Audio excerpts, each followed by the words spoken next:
Ajar kami Tuhan menghitung hari-hari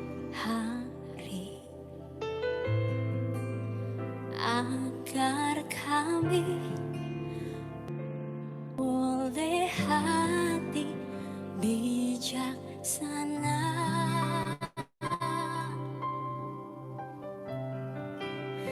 Ajar kami Bapa hidup dalam jalan-Mu agar semua rencana-Mu digenapi. Katakan, ajar kami Tuhan menghitung hari-hari agar kami boleh hati bijaksana. Ajar kami ya Bapa, ajar kami Bapa hidup di dalam jalan-Mu, hidup dalam jalan-Mu, agar semua rencana-Mu digenapi. Katakan bersama-sama,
semua rencana-Mu Bapa, agar semua rencana-Mu digenapi.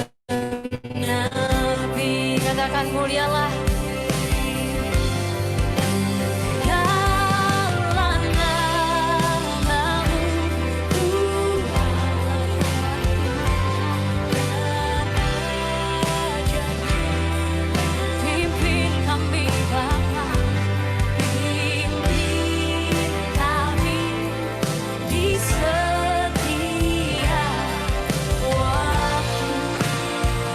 besar setiamu.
silakan Pendeta Gideon Ang sekaligus membuka dan memimpin doa pembukaan.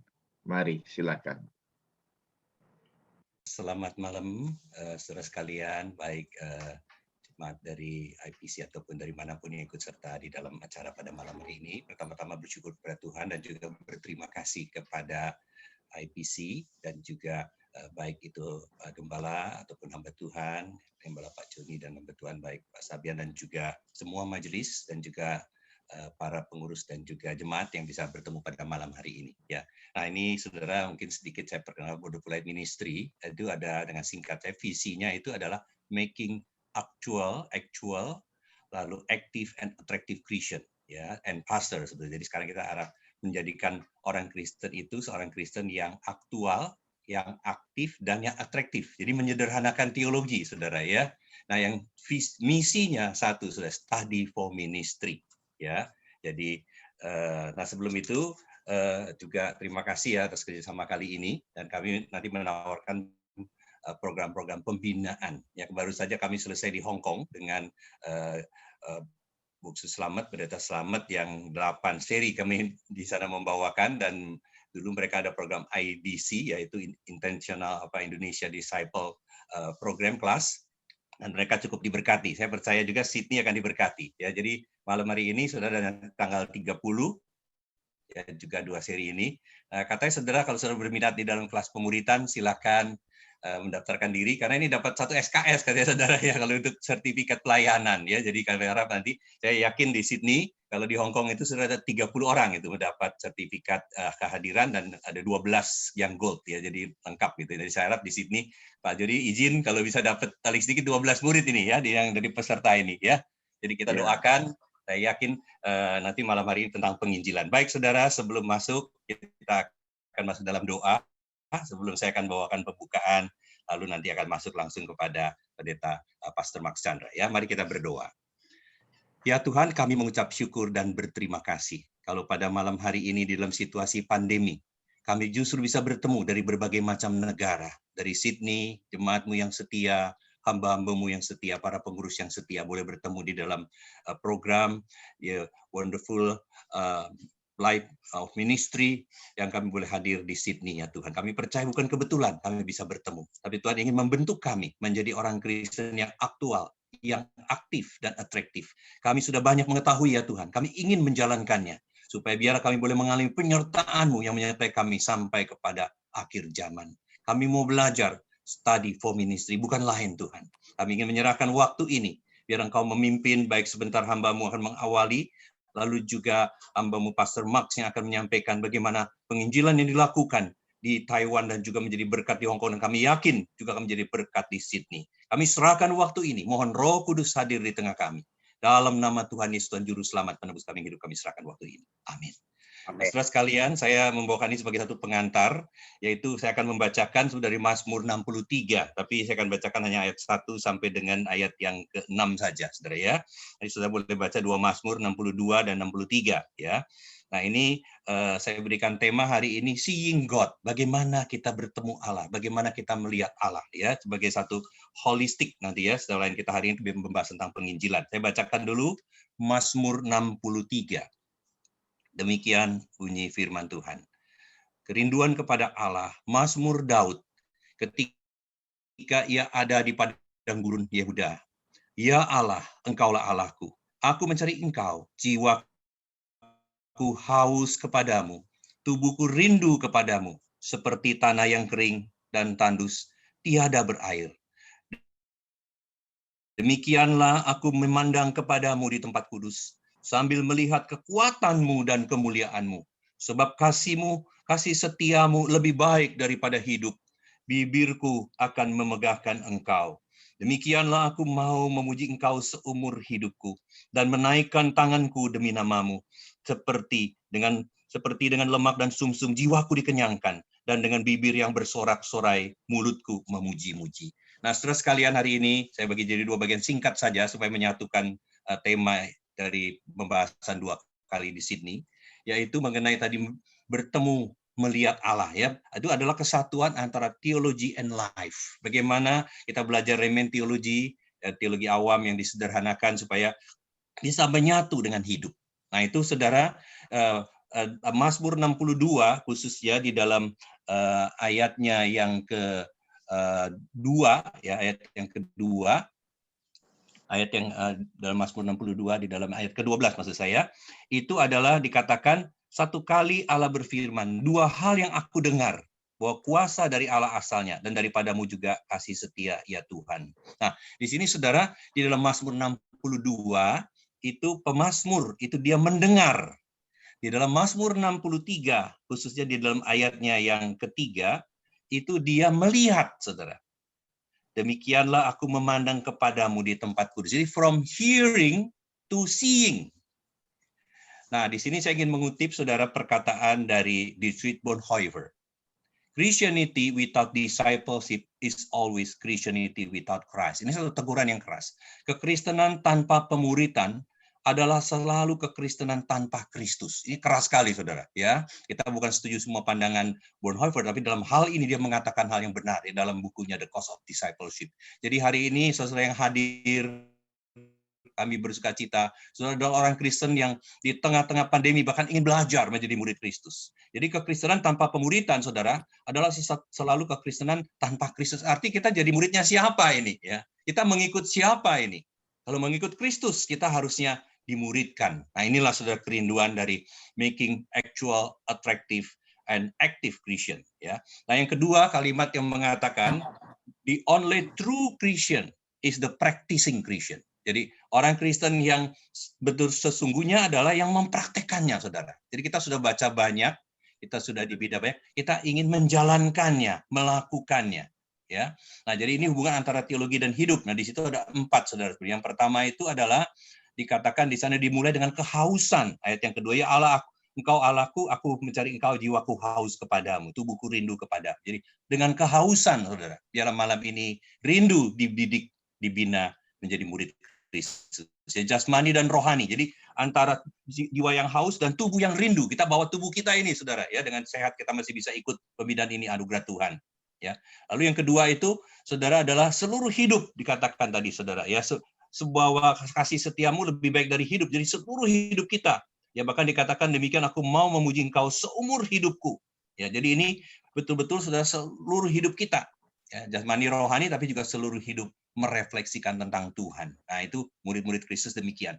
Nah, yang berikut adalah ayat 10 sampai 11 ya. Tadi kalau Anda baca nanti ayat 7 sampai 9 itu mengenai pada malam hari, comforting reflection on what he has seen in the sanctuary. Ayat 36 itu bagaimana dia melihat dan pada malam hari dia mikirin. Nah, saya ingin tanya ini, saudara. Di tengah-tengah pandemi kalau malam hari Anda mikir apa? Ya, memang saya kalau melihat hari ini banyak yang teman-teman sahabat yang pulang ke rumah Tuhan, saudara, ya. Pak Kristianto Wibisono pulang ke rumah Tuhan. Pendeta Yusman Leong yang baru saja saya endorsement bukunya yang terakhir tentang mangkok merah, tentang pastoral theology. Dia pulang ke rumah Tuhan. Tadi sebelum acara ini ada seorang pendeta, yaitu pendeta Edwin dari Bandung, telepon saya, mamanya pulang ke rumah Tuhan. Ya, Pak Edwin sendiri dia sudah divaksin 2 kali. Jadi dia tidak ada gejala, tetapi dia positif, saudara, ya, tapi dia sudah sembuh isolasi 8 hari, ya. Nah, jadi saudara sekalian, malam hari kita mikirin apa ini? Pemazmur memikirkan apa yang dia lihat di sanctuary, di rumah Tuhan. Dia dengar firman Tuhan, tapi dia lihat, saudara, kemuliaan Tuhan. Dikatakan di sana, kalau Anda membaca di dalam ayatnya tadi, saudara, ya, ayat yang ketiga, aku memandang kepadamu di tempat kudus sambil melihat kekuatanmu dan kemuliaanmu. Ya, jadi kita setiap saat kita bisa saja pulang ke rumah Tuhan, tapi jangan takut, saudara. Kalau waktunya kita sudah tiba, kita akan pulang. Ya, walaupun kita tetap jaga protokol kesehatan. Ya, Indonesia cukup tinggi. Saya dengar Sydney juga cukup tinggi. Jadi ini cukup mengejutkan, tapi kita tetap percaya pada. Nah, yang sekarang saya masuk bagian kedua, itu setelah pikiran kesatuan hidup, ya. Lalu kedua ini the mission of life. Nah, ini ada 5, saudara, sebetulnya fungsi gereja. Saya terapkan di sini. Pertama itu worship, yang kedua fellowship, yang ketiga discipleship, yang keempat ministry, yang kelima evangelism. Ya.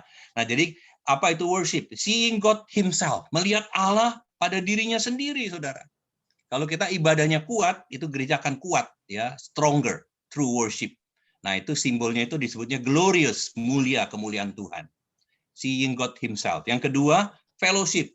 Seeing God through other people, melihat Allah melalui persekutuan. Ya, Anda di dalam pandemi ini lewat Zoom ini bisa melihat Allah nggak? Nah, saya nanti melalui pembinaan Anda akan melihat, nanti melalui juga penginjilan ya, bagaimana Pastor Max itu orang-orang di Taiwan, saudara yang semula belum kenal Tuhan, nggak percaya, akhirnya melihat Tuhan di situ, ya, melalui persekutuan melihat Tuhan. Jadi warmer through fellowship, seeing God through other people, ya, contagious. Yang ketiga discipleship. Nah, kalau yang kedua itu dia menghangatkan. Yang ketiga discipleship, seeing God through His truth, melalui kebenarannya, melalui pembinaan, melalui pemuritan, melalui firman-Nya. Nah, ini disebut deeper, makin dalam. Nah, kalau nanti pemuritan berhasil akan menghasilkan gereja yang disebutnya saudara mendalam, berakar, tidak gampang digugurkan oleh pandemi. Nah, ini saudara ya. Jadi ini penting ini melihat melalui kebenarannya. Nah, hari ini salah satu bentuk ini ya. Yang keempat, ministry, seeing God through His love, melalui kasihnya kita melayani. Saudara, saya mengajak Anda di masa pandemi, jangan hanya kita pikir takut diri malah nggak bisa melayani, tapi kita belajar melayani sambil berdoa, Tuhan apa yang dapat aku lakukan. Ya, mungkin pertama penginjilan lewat online. Saya kali ini saudara nggak sengaja ini banyak orang konseling lewat online nih, pernikahan, ya, juga orang-orang bisa dibimbing lewat online malah, ya, jadi lebih mudah. Nah, lewat online. Nah, jadi ministry ini kalau kita berhasil itu broader, membuat gereja tambah luas. Kita melihat kemurahan hati, kasih Tuhan disalurkan. Dan yang terakhir, saudara, ini yang kita bahas tadi, evangelism, penginjilan, seeing God through His saving grace, melihat Allah melalui karya anugerah keselamatannya. Nah, kalau kita berhasil di sini, larger, ya. Kalau tadi makin luas, kalau ini makin besar, saudara ya. Besarnya bukan karena cuma hadir, tapi dia menerima Tuhan Yesus. Dia diselamatkan, glorious power di sini disebutnya, saudara. Gracious power, ya. Jadi 5 aspek ini sengaja saya paparkan, walaupun kali ini di sini kita bahas 2 aspek ya, yaitu mengenai evangelism dan juga ministry, nanti pelayanan orang sakit pada tanggal 30 yang sangat relevan dengan pandemik ya. Jadi saya ingin serahkan saudara waktu ini, Billy Graham mengatakan, di tengah kita ada satu kebutuhan, yaitu kebutuhan rohani. Ya, kita lapar, dikatakan di sini nanti di dalam Mazmur 63, saudara, lapar dikenyangkan oleh Dia. Kita haus, bukan karena kurang makan minuman, tapi kita memerlukan Injil. Nah, ada kebutuhan dan hanya Tuhan Yesus yang bisa memenuhi itu, saudara. Yang makanan kita bisa dipenuhi yang lain, kerohanian hanya Tuhan. Dan kita, Anda dan saya adalah utusan Kristus. Ya, nah, saya serahkan waktu ini kepada Pastor Max. Ya, silakan. Tuhan memberkati. Oke. Selamat malam. Saya pertama memperkenalkan diri saya dulu. Mungkin Bapak Ibu sekalian bisa melihat saya, tapi saya nggak bisa melihat saudara-saudari ya. Tapi tidak apalah ya. Saya perkenalkan diri saya lahir di Makassar ya. Dan saya waktu kecil itu berada dalam pendidikan sekolah Tionghoa. Kemudian masuk ke SMP, SMA itu kami pindah ke sekolah Indonesia Katolik ya. Demikianlah saya setelah lulus SMA saya pindah ke Jakarta dan saya di Jakarta lah mengenal Tuhan Yesus ya. Dan saya masuk sekolah teologi ya pada tahun 81 ya, 81. Demikianlah sedikit latar belakang saya ya.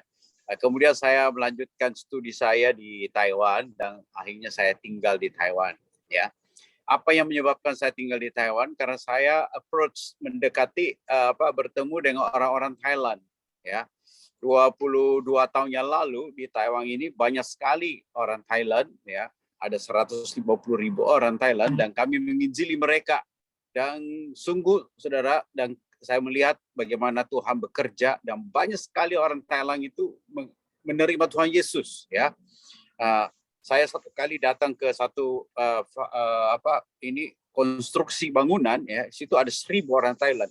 Saya khotbah di tengah-tengah ada 200-an orang Thailand dan saya pakai bahasa Mandarin, ada orang penterjemah yang menerjemahkannya. Dan hari itu boleh dikatakan 200 orang itu semua angkat tangan mau terima Tuhan Yesus ya. Itu satu kerinduan. Orang Thailand belum pernah mendengar Injil ya. Di Taiwan mereka mendengar Injil dan demikianlah kami memulai pelayanan ini. Sampai hari ini kami sudah merintis 12 gereja Thailand dan sudah membaptis lebih dari 3.000 orang Thailand. Kemudian saya melayani orang Vietnam, ya, buka satu gereja Vietnam. tapi kurang begitu berhasil, cuma satu sampai hari ini belum berkembang. Dan saya ada 2 gereja Indonesia, 2 ya. Orang Indonesia yang ada di Taiwan ini ada 3 macam. Satu yang kawin ya, banyak orang Kalimantan, Medan, dan kemudian ada 30.000 yang kawin. TKI, banyak orang Jawa, orang dari Lampung ya, ada 270.000 orang. Dan ada mahasiswa S2, S3 ya. Banyak yang dari Aceh datang ke sini dan mereka ada jumlahnya kira-kira ada 8.000 orang. Ya, itulah belakangan ini saya menyasar pelayanan ini. Saya sekarang ini bekerja di satu yayasan misi namanya Taiwan Evangelical Fellowship. Ya, jadi saya melayani khusus tidak menggembalakan gereja. Kami merintis dan menyerahkan kepada orang lain. Jadi kerjaan kami di sini terus saja kami di jalanan, masuk ke pabrik, di mana kami kenal orang, kami masuk ke sana di stasiun-stasiun, kami bagi teratat dan kami mengabarkan Injil. Jadi setiap hari kerja saya itu di sini bukan tidak menggembala, tapi mengabarkan Injil, saudara ya. Puji Tuhan, waktu saya di Indonesia saya ada pengalaman sedikit menjadi guru agama di sekolah. Ya, saya menjadi guru agama TK, SD, ya, SMP. Di IPK di Jakarta ya. Jadi ada sedikit pengalaman bagaimana mengabarkan Injil. Saya kadang-kadang memakai satu cara bercerita kepada orang lain sebagai satu awal supaya orang-orang itu bisa menarik ya. Ini sedikit latar belakang saya ya. Saya hari ini ada lagi satu pelayanan saya yang sangat khusus, yaitu kami masuk ke dalam penjara ya. Ada 400 orang asing di satu penjara, ditampung semua. Yang paling banyak orang Vietnam, mendekati 200. Orang Indonesia ada 30, sekarang masih tinggal 33 karena banyak pandemi ini, banyak dipulangin, segera dipulangin mereka. Masih ada 33 orang ya. Dan yang kami sudah 33 orang ini yang kami sudah baptis itu kira-kira ada 15-an, jadi separohnya belum percaya Tuhan, separohnya udah percaya Tuhan. Dan saya sekarang ini mengkhususkan ya, mempelajari latar belakang mereka dan menginjili mereka. Oke. Nah, saya langsung saja ya.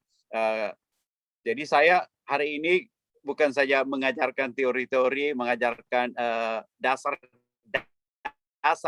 mengabarkan Injil, ayat-ayat mengabarkan Injil, tetapi saya lebih cenderung mungkin menceritakan pengalaman saya ya. Kita akan mulai dulu ya. Sudanto di sini ada pendahuluan ya. Saya ada pendahuluan. Oke. Nah, kita baca beberapa ayat ya. Pertama 2 Timotius 4 ayat 2a. Beritakanlah firman, siap sedialah baik atau tidak baik waktunya ya. Oke. Ayat berikutnya. Ya, 1 Korintus 9:16. Karena jika aku memberitakan, aku tidak mempunyai alasan untuk memegahkan diri. Sebab itu adalah keharusan bagiku. Celakalah aku jika aku tidak memberitakan Injil. Kalau andai kata aku melakukannya menurut kehendakku sendiri, memang aku berhak menerima upah. Tetapi karena aku melakukannya bukan menurut kehendakku sendiri, pemberitaan itu adalah tugas penyelenggaraan yang ditanggungkan kepadaku. Kalau demikian, apakah upahku? Upahku ialah ini, bahwa aku boleh memberitakan Injil tanpa upah, dan bahwa aku tidak mempergunakan hakku sebagai pemberita Injil. Ya. Markus 16 ayat 15. Ini moto gereja saya. Saya dari gereja Santapan Rohani ya. Dikatakan, lalu ia berkata kepada mereka, pergilah seluruh dunia, beritakan Injil kepada segala makhluk. Ya. Masih ada? Oke, nah saya memulai dengan pendahuluan ya, yaitu apa? Pentingnya pengabaran Injil ya. Apakah pengabaran itu penting, saudara? Sangat penting sekali ya. Di sini saya ada beberapa ini ya. Apa pentingnya pengabaran Injil ya? Satu yaitu gereja kalau tidak mengabarkan Injil itu sama dengan gereja membunuh diri ya. Yang saya tahu di sini ada 3 negara, misalnya Singapura, Taiwan, Jepang. Ya. Taiwan sekarang ini sudah mengalami satu penurunan jumlah penduduk ya, tidak mencapai 1 lagi, tinggal 0,8 sampai 0,9 pertumbuhan penduduknya. Jadi itulah sebabnya kemungkinan Taiwan ini berapa tahun kemudian, berapa puluh tahun kemudian bisa tinggal separohnya. Mengapa, saudara? Karena setiap keluarga hanya maunya punya satu anak. Jadi saudara bayangkan, ya, jadi satu anak ini kalau nanti di dalam keluarga itu ada satu anak, papa mamanya punya papa mama lagi. Jadi jumlahnya semua ada 7, ya. 7 orang itu yang nanti akan terus mewarisi keturunan ini tinggal 1 orang. Jadi dari 7 orang tinggal menjadi 1 orang, saudara. Ya, demikian nanti ini jumlah penduduk akan menyusut. Demikianlah juga gereja. Ya, kalau gereja tidak mengabarkan Injil, apa yang terjadi, saudara? Ya, gereja akan bunuh diri. Ya, gereja lokal itu. Saya percaya gereja di dunia ini akan terus bertumbuh. Tapi ada gereja lokal yang mengecil. Kenapa mengecil? Ya, ada satu gereja yang saya kenal, ya, dekat tempat kami di sini. Tadinya ada 200 lebih orangnya, tapi makin lama makin sedikit. 20 tahun saya perhatikan, sekarang tinggal 60 orang. Ya, mengapa, saudara? Ya, ada 2 sebabnya. Karena apa? Jemaat menjadi tua tidak bisa datang lagi ke gereja. Sedangkan anak mereka, cucu mereka cuma 1. Ya, dan itu pun kalau masih ke gereja. Ya, dan kedua, apa yang terjadi? Banyak jemaat mereka ditarik ke gereja lain. Ya, akhirnya pertumbuhan gereja di Taiwan ini itu apa? Saling tarik menarik. Jadi orang di sini mengatakan memancing di akuarium orang lain, saudara. Bukan memancing di laut, tapi di akuariumnya orang lain, mencuri ikan orang lain. Ya, ini yang terjadi. Jadi kalau gereja tidak mengabarkan Injil, apa yang terjadi, saudara? Itu akan gereja itu bunuh diri. Ini yang pertama, ya. Yang kedua, kita harus tahu bahwa kalau gereja terjadi penganiayaan apa, ya, ingat, pintu Injil tidak pernah ditutup dari luar. Pintu Injil itu ditutup dari dalam, saudara. Kenapa? Ya, kalau kita memperhatikan gereja Tiongkok, ya, saudara tahu di Tiongkok pernah terjadi satu revolusi kebudayaan tahun 65 sampai tahun 76. Itu terjadi revolusi kebudayaan besar-besaran, ya. Dan apa yang terjadi di dalam penganiayaan ini, ya, gereja bertumbuh pesat dari 2,8 juta orang Kristen di Tiongkok setelah selesai revolusi kebudayaan 11 tahun menjadi 83 juta. Jadi berapa kali itu? Ya, mendekati 30 kali. Ya, terjadi pertumbuhan besar-besaran di Tiongkok. Kenapa? Karena Injil tidak pernah ditutup dari luar, hanya ditutup dari dalam. Ya, jadi ada penganiayaan, tetap makin bertumbuh gereja itu. Ya, jadi saya katakan tadi gereja hanya bisa ditutup, pintu Injil ditutup dari dalam. Artinya apa? Orang Kristennya tidak mengabarkan Injil, itu namanya menutup pintu dari dalam, saudara, ya. Oke. Kemudian kita lihat hal-hal yang menghalangi penginjilan. Apa saja yang menghalangi penginjilan? Ya. Yang pertama, saudara, yaitu ada seringkali konsep mengatakan bahwa mengabarkan Injil itu adalah apa? Adalah hamba Tuhan. Ya, hamba Tuhan. Makanya kita bersyukur untuk Wonderful Light Ministry ini yang mentraining apa, saudara? Jemaat biasa, ya. Supaya jemaat bisa dimotivasi, dimuridkan untuk mengabarkan Injil. Jangan selalu nunggu pendeta, pendeta yang mengabarkan Injil. Akhirnya apa terjadi? Kasihan pendetanya, dia mau menggembalakan juga mau mengabarkan Injil. Tapi seharusnya setiap anggota gereja, setiap orang Kristen harus mengambil bagian pengabaran Injil ini. Yang kedua, ya, yang menjadi penghalang itu apa? Banyak di antara kita yang takut ditolak. Ya, saya tidak tahu, pernah saudara ditolak? Ya, mungkin sering, ya. Dan saya punya pengalaman yang sangat banyak sekali. Karena kami mengabarkan Injil, kami kadang-kadang di stasiun ketemu orang, kami ngobrol-ngobrol, lalu kami mulai cerita tentang Injil, ya. Dan paling sering kami ditolak, mengatakan, sorry ya, maaf ya, kami nggak punya waktu, kami buru-buru nih, ya. Atau mengatakan saya udah punya agama dan sebagainya, ya. Nah, yang ketiga yaitu apa? Kita mengabarkan Injil bukan saja ditolak, capek-capek mengabarkan Injil tidak ada hasilnya, saudara, ya, kosong, ya. Nah, itulah yang membuat kita kadang-kadang merasa malas mengabarkan Injil, ya. Yaitu apa? Tugas ini kita lempar ke hamba Tuhan. Yang kedua, takut ditolak. Yang ketiga, tidak ada hasilnya, ya. Udah berapa tahun ngabarkan Injil, tidak ada hasilnya. Saudara tahu Morrison waktu pertama datang ke Tiongkok, ya, itu 7 tahun kemudian dia mengabarkan Injil. 7 tahun, saudara, baru ada satu orang pertama bertobat percaya Tuhan. Tapi saudara tahu, orang yang pertama percaya Tuhan itu malah bersama dengan Morrison menerjemahkan Alkitab ke dalam bahasa Mandarin, ya. Dan bahasa yang dia pakai itu, Alkitab yang diterjemahkan itu hari ini masih dipakai, ya. Jadi kita lihat, kalau Morrison pada waktu itu udah capek, waduh 7 tahun nggak ada yang bertobat, dia pergi pulang, Alkitab mungkin agak telat diterjemahkannya, ya. Tetapi karena dia ngotot mengabarkan Injil, sehingga apa yang terjadi, ya, 7 tahun ada hasil, dan orang yang pertama percaya Tuhan ini menjadi penterjemah Alkitab bersama-sama dengan Morrison. Ini kejadiannya terjadi di Tiongkok, saudara. Ya, saya mempunyai satu metode pengabaran Injil, ya, yang membuat supaya kita jangan merasa, aduh saya ini mengabarkan Injil tidak ada hasilnya, ditolak lah, ya. Tidak, saudara. Ya, apapun yang saudara lakukan itu ada hasilnya. Saya mengambil satu contoh, ya. Ini metode, saya tulis metode 5 roti. Ya, sebetulnya ini bukan saya punya, saya juga dapat dengar dari orang lain. Ya, saya memodifikasi, saya membuat cerita sendiri supaya membuat kita ini, ya. Misalnya saya ini sedang lapar nih. Siang-siang, dari pagi belum makan. Lalu saya pergi ke pasar, saya beli roti 1, ya. Udah makan masih lapar, ya.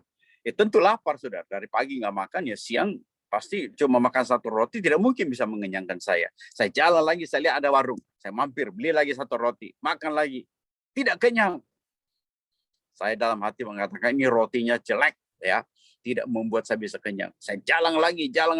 Ada supermarket situ, saya masuk beli 1 roti, makan lagi, roti ketiga, belum kenyang. Saya jalan lagi, beli lagi 1 di pinggir jalan, ada orang jual kue, saya beli 1, 4 saya makan, belum kenyang, ya. Dan saya lihat terakhir, ya ini saya pakai aja satu dikenal di Indonesia, Indomaret. Ya, saya lihat ada Indomaret situ, saya masuk, saya beli lagi 1 roti. Begitu saya makan roti yang kelima ini, apa yang terjadi, saudara? Saya kenyang. Tiba-tiba saya berpikir, wah, rupanya rotinya Indomaret ini paling tokcer. Saya makan 1 aja kenyang. Nah, menurut saudara, pendapat saya ini benar atau salah? Salah apa benar, ya? Jadi roti yang pertama itu rotinya jelek karena tidak membuat saya kenyang. Kedua, ketiga, keempat jelek semua. Dan roti kelima inilah, toko inilah, Indomaret inilah yang paling bagus. Saya beritahu kepada teman-teman, mau makan roti supaya kenyang, beli di Indomaret. Cukup 1 bikin kamu kenyang. Benar nggak? Pasti saudara tidak setuju, ya. Kalau saudara tidak makan roti pertama, roti kedua, roti ketiga, roti keempat, roti kelima nggak mungkin bikin saudara kenyang. Ya, kalau pertama saya datang ke Indomaret beli roti 1 saya makan, apa yang terjadi, saudara? Tetap saya tidak kenyang.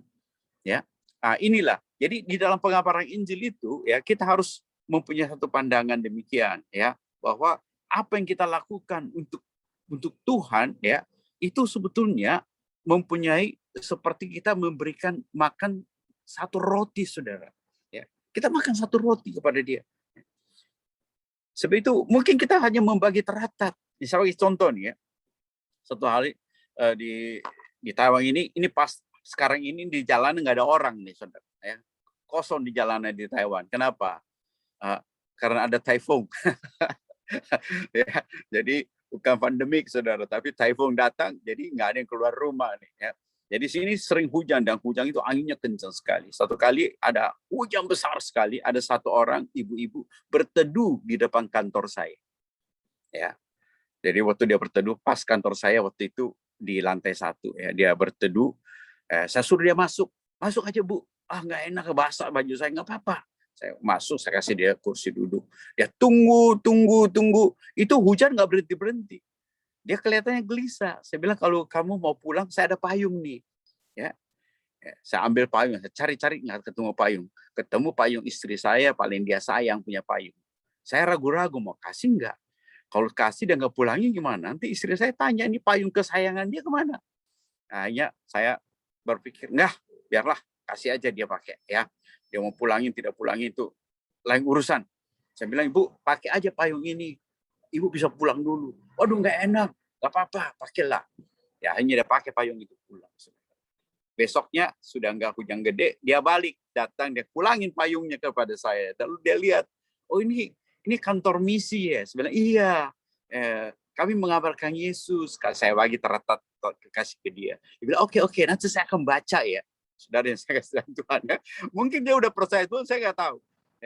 Yang penting saya kasih dia makan roti. Mungkin roti kedua, mungkin roti ketiga, mungkin roti keempat. Saudara yang saya kasih dalam Tuhan. Ya. Jadi hari ini kita ngabarkan Injil. Ya, mungkin kita ngabarkan Injil, kita terus membagi roti satu, roti pertama, roti kedua. Ya. Dan kita jarang memberikan roti kelima. Ya. Tapi jangan saudara kecewa. Ya. Misalnya pendeta besar datang, Stephen Tong, Billy Graham datang khotbah, banyak orang bertobat. Dia jangan sombong loh. Ya. Mungkin orang-orang yang datang ikut kebaktian mereka itu sudah makan roti yang kita kasih, saudara. Ya, dia sudah makan roti pertama, roti kedua, roti ketiga, roti keempat. Datang Billy Graham misalnya, datang ke Sydney khotbah, wow, banyak bertobat. Ya. Dia jangan terlalu bangga. Ingat, ada 4 orang, ya 4 roti yang pernah dimakan orang ini. Ya, nah, inilah saudara. Jadi itu sebabnya kita jangan kecewa. Jangan takut ditolak, jangan pikir tidak ada hasil. Kabarkan Injil. Ya, mungkin orang yang kita bagikan teratat, kabarkan Injil kepada dia, nanti bertobatnya dia pergi ke gereja lain, dibaptis di gereja lain. Tidak apa. Ya, tidak menjadi soal.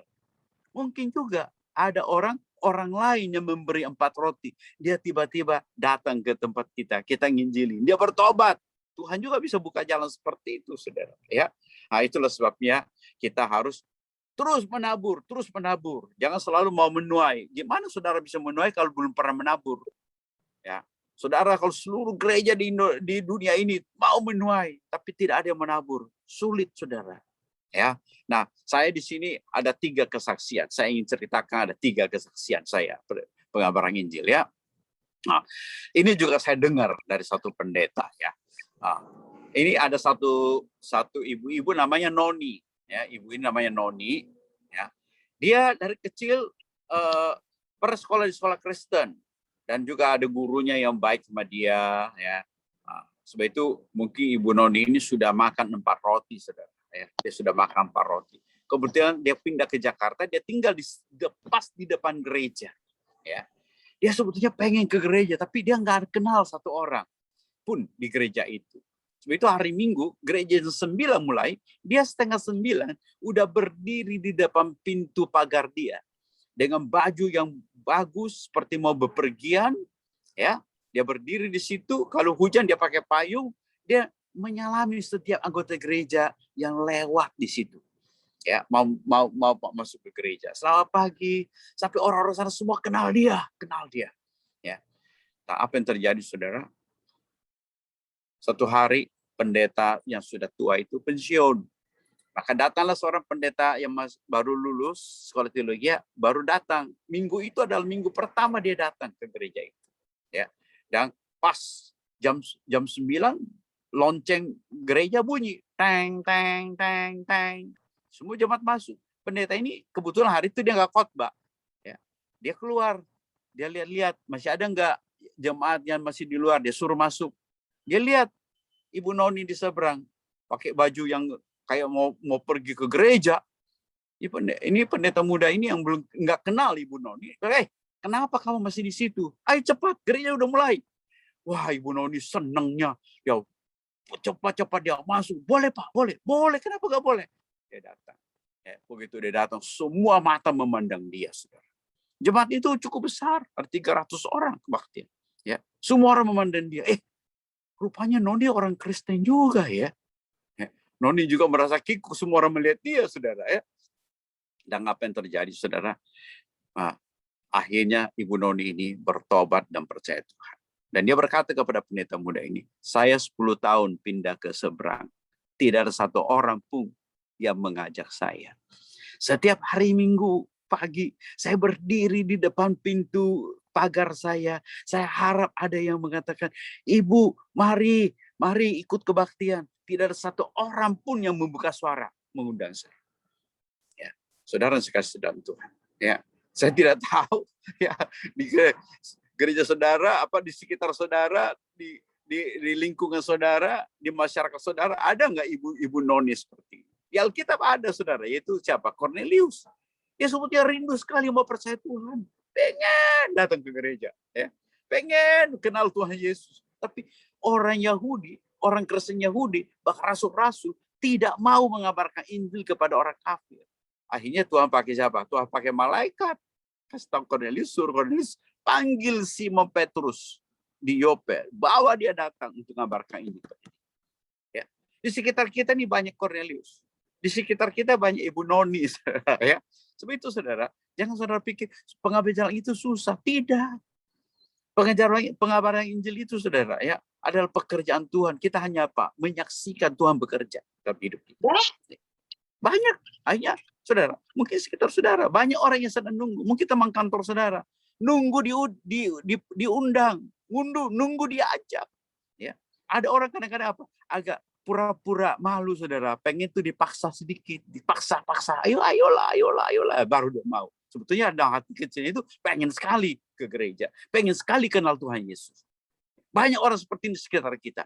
Saya ngalamin, saudara. Saya mengabarkan Injil, saya beranikan diri ngajak, mau orang percaya Tuhan. Ya. Nah, kesaksian kedua, saudara. Ya, ada satu TKI tinggal di saya punya ini talo itu apartemen ya, tinggal di apartemen saya. Ada satu orang Kristen yang sangat cinta Tuhan. Dia orangnya baik sekali.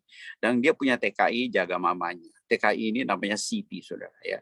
Nah, dia bawa Siti ke rumah saya. Dia kata, tolong nih, ini Siti nih mau kamu ceritain tentang Yesus dong. Saya ceritain apa. Tapi Siti ini gimana? Dia tetap nggak mau percaya Tuhan. Dia bilang, terima kasih ya. Saya tahu orang Kristen baik, tapi saya juga orang Islam. Banyak orang Islam baik. Ustadz saya baik, ini saya baik, suami saya juga orang Islam, semua baik. Ya. Tapi itu sulit sekali kita terima. Tapi kami tetap menjaga persahabatan. Dia suka datang ke rumah saya, masak nasi asam dengan istri saya. Ya. Kalau dia sudah kasih makan nenek yang dia jaga itu, dia datang ke rumah saya, ngobrol-ngobrol. Ya. Tidak mau percaya Tuhan. Tidak mau. Satu kali saudara, apa yang terjadi pagi-pagi sekali, baru jam 6 itu majikannya datang ketok-ketok pintu saya. Ya, saya bangun, kenapa? Ada apa? Ya, dia bilang, Siti semalam nangis terus ya. Oh, nggak tahu kenapa. Akhirnya Siti dibawa ke rumah saya. Pagi-pagi kita dengerin dia cerita ya, nangis-nangis. Rupanya dia itu baru dapat kabar. Ya. Dia 3 tahun kerja di Taiwan, ya. Setiap bulan gajinya itu dikumpulin, dikirim ke Indonesia, kasih suaminya. Rencana rumah dia yang udah tua, udah mau roboh itu diperbaiki, diperbaharui. Dia harap pulang dia udah punya rumah yang baru. Apa yang terjadi? Suaminya kawin lagi, saudara. Semua uangnya dia kerja 3 tahun. Dipakai untuk kawin sama suaminya, ya.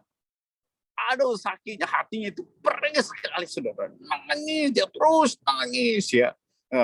Akhirnya kami bimbing. Terakhir setelah dia sudah mulai agak tenang, dia ngomong sama kita. Saya mau dibaptis, Pak. Mau dibaptis? Iya. Ya. Saya tahu ajaran Kristen adalah ajaran yang baik, ya, nggak kayak agama saya, dibilang ya. Saya mau dibaptis, saya mau percaya Tuhan aja lah. Ya. Akhirnya dia sungguh. Ya. 1 bulan kami bimbing. Tiap hari istri saya bimbing dia. Akhirnya dia dibaptis. Ya. Sebab itu saudara kita siap nggak? Ya. Ada nggak orang Siti kayak begini di sekitar kita? Ya mungkin dia belum percaya Tuhan, nggak apa-apa. Kita teman sama dia. Itu hampir setahun kita berteman, nggak ada kabar, nggak ada apa. Yang nggak kelihatan dia mau percaya Tuhan. Tetapi gimana? Apa yang terjadi? Setelah bencana ini, dia bertobat percaya Tuhan. Ya, kesaksian ketiga. Ada juga satu orang majikan. Majikan ini baru bertobat. Lalu dia pengen mengabarkan Injil. Dia bawa pembantunya datang ke rumah saya. Dia bilang, Pak, Bu, tolong ini pembantu saya, kabar Injil sama dia. Ya, karena pendeta saya mengatakan saya harus bawa 1 jiwa dalam 1 tahun. Dia pikir siapa yang dia bawa? Ya, orang lain dia takut. Ya, teman sekantornya dia dosen, dia mau bawa sesama dosen, diketawain sama dosen-dosen lain. Ya, jadi gimana? Dia ingat pembantunya dia bawa nih, namanya Sati, orang Sragen, saudara. Ya, nah saya punya kesan yang dalam sekali. Nah Sati datang, kami mulai ceritakan tentang Adam dan Hawa. Lalu kami mulai masuk cerita tentang Yesus. Lalu dia katakan apa? Oh, Bapak Ibu masuk saja di Kristen. Maaf ya, sorry dia bilang. Aku nggak bakalan percaya Yesus. Loh, kenapa kamu begitu anti kepada Kristus? Dia bilang, kamu tahu nggak? Itu nyonya saya. Dia seorang Kristen. Tapi saudara, Ibu tahu nggak? Dia tanya saya satu hari, di rumah kamu pakai itu nggak? Apa rice cooker nggak? Dari sini bilang, orang sini bilang tiengkuo. Pakai nggak tiengkuo? Ya, terus si Saat ini mengatakan, oh enggak, kita pakai itu kompor kayu. Oh ya, terus kamu punya WC pakai itu WC wastafel duduk enggak itu? Oh enggak, kita mau pakai jongkok punya, biasa sederhana sekali WC kami di sana. Oh begitu, rupanya rice cooker saya rusak, kamu yang rusakin karena kamu kan di kampung nggak ada. Ya, ini saya punya matong itu WC itu rusak ya. Ini juga gara-gara kamu nih pasti, karena kamu nggak biasa pakai. Jadi saya beli baru, potong gaji kamu. Kok harus saudara? Ya ketika ngomong begitu, wah emosi sekali dia. Bapak Ibu tahu nggak? Saya punya gaji dipotong, beli rice cooker, beli memperbaiki, mengganti dia punya WC-nya, ganti WC baru. Pakai uang saya, dipotong gaji saya. Apa itu? Kalau Bapak gimana? Mau percaya Tuhan nggak? Mau percaya Yesus kalau Bapak sebagai saya? Wah, saya dengar begini, saya bilang, iya, saya juga nggak mau. Makanya dia bilang, saudara saya kasih dalam Tuhan. Apa yang terjadi? Majikannya pulang. Datang, dia mau jemput dia. Saya panggil majikan. Saya bilang, kamu ini suruh saya kabar Injil sama si Sati. Tapi kenapa rice cooker kamu rusak? Kamu suruh dia ganti. Kenapa WC kamu rusak? Suruh ganti baru, potong gaji dia. Kenapa? Ya. Itu rice cooker itu dengan itu hampir 1 bulan gaji dia itu. Nah. Wah, si majikannya ini saudara, ya, dia seorang janda, ya. Dia nangis, dia minta maaf sama saya. Sebenarnya jangan minta maaf sama saya, minta maaf sama Sati. Ya, dia datang, dia peluk Sati, dia berlutut, dia kui itu ya, orang bilang kita kui ya. Dia kui di depannya Sati, minta maaf. Dia kembalikan uang, dikembalikan 2 kali lipat. Ya. Sati gimana? Nangis juga. Dia peluk majikannya. Terakhir dari mulut Sati kita dengar bahwa dia sangat tergerak, majikannya. Ya, kok mau minta maaf sama dia, apalagi mau memeluk kaki dia. Ya, akhirnya dia terharu, saudara. Ya, akhirnya dia mengatakan, kalau gitu aku mau percaya Yesus. Lihat saudara, ya. Jadi itulah sebabnya saudara, ya, kita mengabarkan ini seperti membagikan roti. Oke, saya masuk ke inti ya pembicaraan kita. Ya. Berita Injil. Apa itu berita Injil, saudara? Kita harus mengetahui berita Injil, ya. Kita harus tahu dulu bahwa Yesus adalah satu-satunya juru selamat. Ini penting sekali, saudara. Ya. Kalau kita sendiri tidak pernah menerima Yesus sebagai juru selamat kita, dan kita percaya bahwa semua akan orang selamat, pokoknya kamu berbuat baik, kau bisa selamat. Ada banyak jalan, bukan hanya Yesus saja, banyak jalan ke Roma. Saudara tidak usah kabar Injil. Ya. Inti daripada Injil apa? Yesus the only way. Ya, Yesus mengatakan, akulah jalan, kebenaran, hidup. Tidak seorang pun bisa sampai kepada Bapa kalau tidak lewat aku. Ya, jadi kita kabar Injil, ya, kita harus tahu ini dulu. Ini satu-satunya, tidak ada jalan lain yang bisa membuat orang bisa sampai kepada Bapa atau masuk ke surga. Tidak ada jalan lain. Ya, agama apapun di dalam dunia ini, tidak ada satupun yang bisa menuntun orang bisa masuk ke surga. Yesus satu-satunya. Yang kedua, kita lihat, saudara. Apa itu? Dosa itu bukan kesalahan biasa, ya, bukan kesalahan biasa. Ya, memang kalau kita berbuat amoral itu dosa betul. Tapi bukan sekedar itu saja. Dosa itu apa, saudara? Dosa itu adalah satu kutukan, adalah kutukan. Ya, kalau dosa itu amoral, berarti kalau kita berbuat moral yang baik, seakan kita bisa tutupin. Banyak orang punya konsep seperti itu, ya. Dia berbuat baik, ya nutupin, katanya saya bikin 3 kesalahan, tapi saya bikin 30 kebaikan. Wah, bayangkan masa Tuhan marah, masa Tuhan tidak terima kebaikan saya. Sebab itu apa? Seperti timbangan, ya. Kalau dosanya 5, kalau dia punya kebaikan 20, pasti masuk surga. Ya, itulah konsep hampir semua agama, saudara. Ya, termasuk banyak pun orang Kristen yang punya pandangan yang salah kali, ya, bahwa dia harus berbuat baik, dia harus berbuat amal supaya untuk dapat diselamatkan oleh Tuhan. Kalau kamu bikin kejahatan, maka kamu tidak selamat. Ya, jadi konsep yang salah, saudara. Ya, dosa itu apa? Kutukan, saudara. Ya, sebab itu sangat mengerikan sekali. Itu murka Allah, saudara. Ya, kita kadang-kadang takut sama setan, tapi nggak pernah takut sama Tuhan. Anak saya ada 3, ya. Sudah dari kecil saya tidak pernah mengajarkan mereka takut sama setan. Tidak pernah. Saya tidak pernah mengatakan awas dulu, kalau nggak makan ada setan nanti yang datang. Kalau nggak makan ada nenek sihir. Oh, nggak pernah. Ya, kalau mereka tidak dengar, saya bilang Tuhan tidak senang. Jadi biar mereka ada rasa takut akan Tuhan. Karena inilah murka Tuhan atas orang-orang berdosa.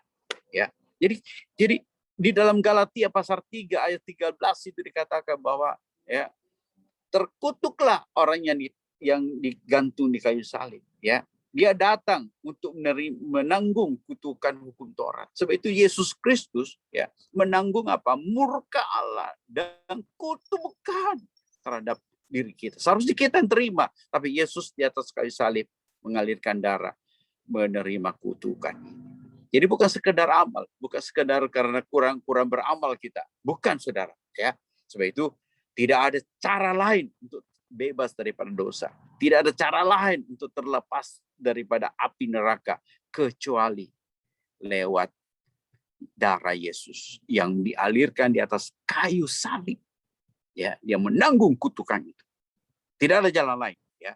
Sebab itu amal tidak dapat meredam dosa kita, ya. Oke.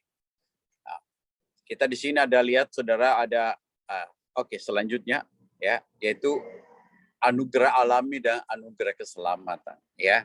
Jadi kalau kematian Yesus menerima kutukan itu adalah anugerah, saudara, ya. Nah, bagaimana kita mengerti anugerah Tuhan, ya? Anugerah Tuhan itu seperti anugerah Tuhan ada beberapa sifat. 1, ya, pemberian yang sangat berarti, sangat besar nilainya. Nah, tidak dapat dibeli, apalagi, saudara, ya, tidak bisa ditolak. Itu namanya anugerah. Ya, contoh anugerah alami, ya, air, udara, oksigen. Oh, oksigen itu sangat penting sekali, saudara, ya. Itu pernah yang kita bayar? Ada nggak meteran di hidung kita ditak berapa 1 bulan bayar berapa? Nggak ada, gratis semua, ya. Nah, kadang-kadang kita tidak merasa penting, ya. Waktu pandemik ini, ya, baru kita tahu oksigen itu betapa berharga. Di Jakarta katanya mau beli oksigen susah sekali, ya. Nah, itu oksigen sebetulnya dipadatkan saja. Kan di udara ini ada 20% oksigen. Jadi dipadatkan menjadi 100%. Jadi membuat orang itu bisa bisa mendapat oksigen lebih banyak, ya. Jadi tidak ada orang yang membuat oksigen. Oksigen itu pemberian gratis. Air pun, sinar matahari, itu semua apa? Itu adalah pemberian gratis, penting, tidak boleh ditolak, ya. Nah, keselamatan adalah apa? Anugerah rohani, ya. Anugerah rohani. Jadi kerohanian kita pun kalau kita tidak terima anugerah rohani ini, maka kita akan mati. Ya, itulah berita Injil, ya. Saya singkat saja ini 4 ini. Oke, kita lanjutkan, saudara. Motivasi, ya. Apa yang memotivasi saya mengabarkan Injil? Ya, pertama, ya, bahwa Yesus, ya, sudah membayar harga penebusan dosa kita. Kita harus ingat, ya. Jadi kita mengabarkan Injil bukan ini ya, ayo kita bawa orang ini apa dan sebagainya ya, berbuat amal apa enggak ya. Kita harus tahu ya, karena Tuhan sudah bayar dosa kita. Sebab itu kita sekarang ini kita kabarkan Injil. Yesus sudah menang atas apa? Atas maut ya. Dia sudah menang atas maut ya. Jadi karena dia sudah menang atas maut ya, itulah sebabnya kita kabarkan Injil, saudara ya. Kita kabarkan Injil. Saudara yang saya kasih dalam Tuhan, maaf ada telepon anak saya masuk ya, pakai saya matikan dulu ya. Oke. Jadi Yesus sudah membayar harga. Misalnya nih, coba contoh ya, ada satu orang misalnya saya mau bepergian jauh, saya ke warung, saya titip uang, saya bilang ini uang saya buat anak saya, dia akan makan di sini ya, berapa hari dia makan saya bayar. Saya beritahu ke anak saya ya, kamu itu makanan kamu di restoran itu saya udah bayar, kamu pergi makan ya. Menurut saudara anak saya harus pergi makan nggak? Pergi dong ya. Kenapa? Karena saya sudah bayar, saudara ya, saya sudah bayar. Sebab itu dia harus datang ke sana. Kalau dia tidak pergi, apa yang terjadi? Rugi besar, saudara ya, rugi besar ya. Yang kedua, apa motivasi kita mengabarkan Injil? Yaitu apa? Ini adalah perintah dari Tuhan. Ya. Yesus mengatakan, pergilah. Ini bentuk perintah. Ya. Jadikanlah seluruh bangsa muridku. Ini perintah. Kalau perintah ada apa? Ada kewajibannya, saudara. Ya. Nah, kalau dikasih perintah ada kewajiban. Dan selain ini perintah ada kewajiban, Tuhan memberi kuasa. Yesus berkata apa? Segala kuasa di langit, di bumi, semua telah diberikan kepadaku. Sebab itu saya kata kepadaku, pergilah. Dia memberikan kuasa kepada kita. Begitu dalam pengabaran Injil, saya kadang-kadang merasa yang paling sulit itu tiba-tiba ada hasilnya. Kenapa? Karena bukan saya yang bekerja. Siapa yang bekerja? Kuasa Tuhan. Begitu Roh Kudus, Yesus juga berkata ya, kamu harus menunggu Roh Kudus, mendapatkan kuasa dari Roh Kudus. Setelah Roh Kudus turun, kamu akan menjadi saksiku mulai dari Yerusalem, Yudea, Samaria sampai ke ujung bumi. Ya. Jadi ini kuasa. Kita diberi kuasa, saudara. Ya. Nah, kemudian apa? Kita pun diberi hak mengabarkan Injil. Ya. Hak juga begitu. Kalau saudara ada hak dan tidak mengambil hak saudara, berarti saudara rugi. Ya.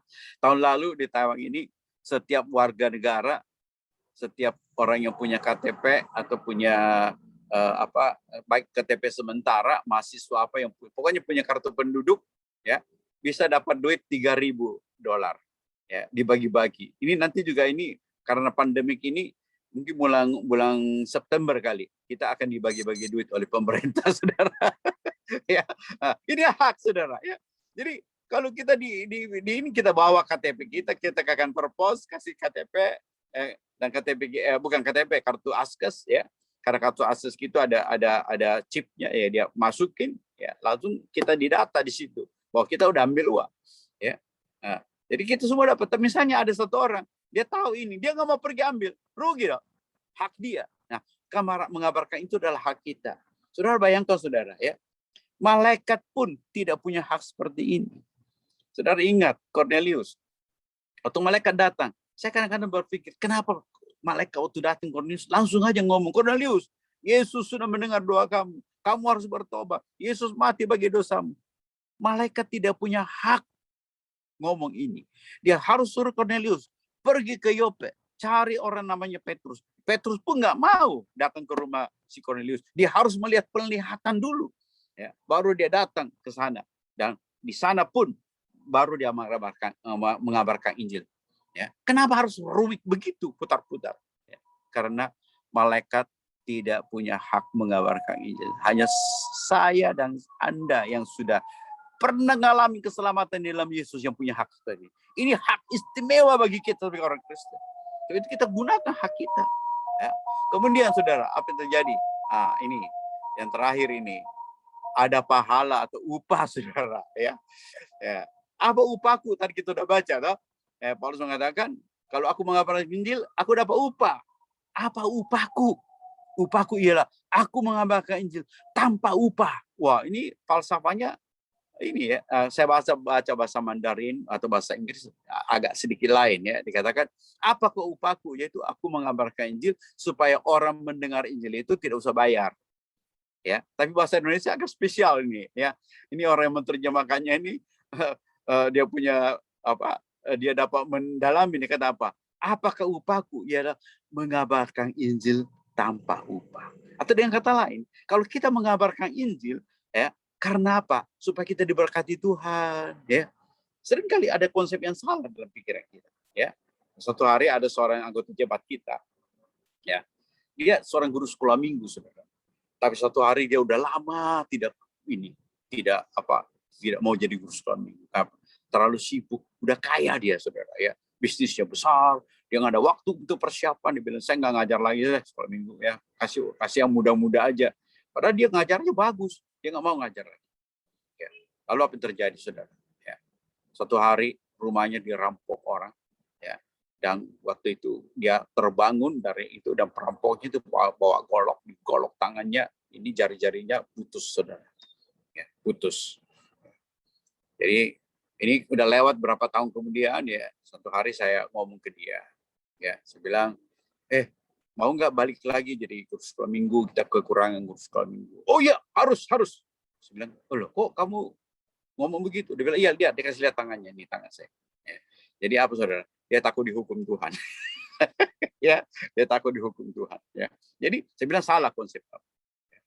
Kabarkan menjadi guru sekolah minggu melayani Tuhan itu hak kamu, kewajiban kamu. Bukan karena kamu takut jari kamu dipotong orang, jadi kamu takut nanti kalau kamu tidak melayani, tidak mau jadi guru sekolah minggu, akhirnya apa? Ada lagi perampokan. Tidak, salah konsep kamu. Ya. Ada juga orang mungkin dia takut kalau dia tidak melayani Tuhan gimana? Tidak diberkati, ya, tidak dapat cuang banyak, ya, tidak dapat untung banyak, tidak dapat naik gaji, tidak naik pangkat dan sebagainya. Ya. Jadi banyak orang punya konsep yang salah tentang hal ini. Ya, bukan, saudara. Ya, nah, kita mengabarkan Injil itu kewajiban kita. Ya. Itu kewajiban kita, itu hak kita, bukan karena apa, saudara, bahwa supaya saya diberkati Tuhan. Di sini katakan Paulus mengatakan apa? Aku mengabarkan Injil. Apa upahku? Upahku ialah mengabarkan Injil tanpa upah. Ya. Tapi di sini saya katakan apa? Apa upah itu? Tetap ada upah. Ya, upahnya apa? Bukan dalam bentuk materi. Jadi di sini Paulus mengatakan tanpa upah bukan dalam bentuk materi, tapi dalam bentuk sukacita di dalam hati. Satu sukacita. Saudara tahu betapa indahnya, betapa senangnya hati kita ketika kita mengabarkan Injil dan melihat orang itu bertobat percaya Tuhan. Ya. Hati kita penuh dengan sukacita. Alkitab juga mengatakan, jikalau satu orang bertobat, orang berdosa bertobat, malaikat di sorga pun bersorak-sorai penuh dengan sukacita. Malaikat hanya bisa sukacita. Kita pun bersukacita. Ya. Jadi saudara sekasih dalam Tuhan, ya, kita bisa bersukacita karena apa? Di dalam dunia ini karena apa? Karena Tuhan karena ada satu orang berdosa bertobat. Ya. Nah, bagaimana kalau kita katakan, bagaimana kalau saya hanya bagi-bagi teratat, saya kasih roti pertama, roti kedua, roti ketiga, roti keempat, roti kelima. Saya nggak lihat orang itu bertobat, dia pergi ke gereja lain. Tidak apa-apa. Nanti di sorga, waktu kita datang ke sorga, orang itu datang cari kita. Ya, panggil saya, oh Pak Mats, terima kasih ya. Saya bilang, kenapa kau terima kasih? Oh, dulu hari itu kamu bagi teratat sama saya. Ya, terima kasih. Saya baca, bawa pulang, saya baca. Ayo saya bertobat, percaya Tuhan. Saya nggak tahu, tapi waktu di surga banyak yang cari saya. Kenapa dia cari saya? Ya, gara-gara saya, dia bertobat. Tapi di dunia ini mungkin saya nggak tahu, saudara. Ya, saya nggak tahu. Ya. Jadi selain kita bisa sukacita di dunia, di surga pun ada sukacita. Terakhir sama satu cerita, saudara, ya. Nah, cerita ini menyatakan apa, saudara? Kalau kita tidak mengabarkan Injil di dunia ini, saudara, ya, kita akan merasa apa? Merasa sangat bersalah di hadapan Tuhan. Ya. Nah, saya kasih contoh, ya. Ada satu orang anak muda orang Filipina, ya.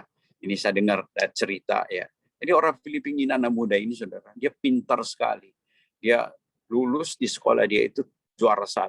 Akhirnya kepala sekolah mengajukan beasiswa supaya dia bisa pergi ke Harvard University, ya, dapat beasiswa dia pergi. Ini ibunya ini sampai ibu bapaknya ngutang sana sini supaya dia ada uang tiket pergi. Akhirnya dia pergi juga. Ya, sampai di Harvard dia sekolah, saudara. Pintar sekali. Ya, dalam waktu 2 tahun dia dapat S1-nya. Ya, wah luar biasa. Bahkan S1-nya itu cum laude. Ya, dan kemudian dia mengajukan dan itu sekolahnya itu mengizinkan dia langsung ambil PhD, saudara. Ya, tapi dia nggak punya uang. Dia masih ingat utang orang tuanya di Filipina masih banyak perlu dibayar. Akhirnya dia lihat pengumuman di sekolah itu, dia lihat ada beasiswa bagi murid-murid yang berprestasi, boleh mengajukan beasiswa. Dia tulis surat ke alamat orang yang memberi beasiswa itu. Dan dia dapat balasan bahwa dia boleh pergi ke tempat majikan orang kaya itu untuk ambil beasiswanya. Dia pergi hari Sabtu, dia pergi.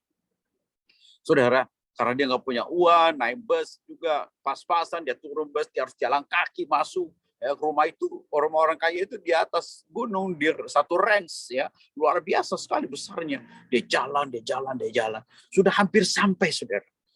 Tiba-tiba ada ibu-ibu gendut, ya, datang, panggil dia, anak muda, bantu saya, tolong angkat nih keranjangnya saya dari pasar, berat nih.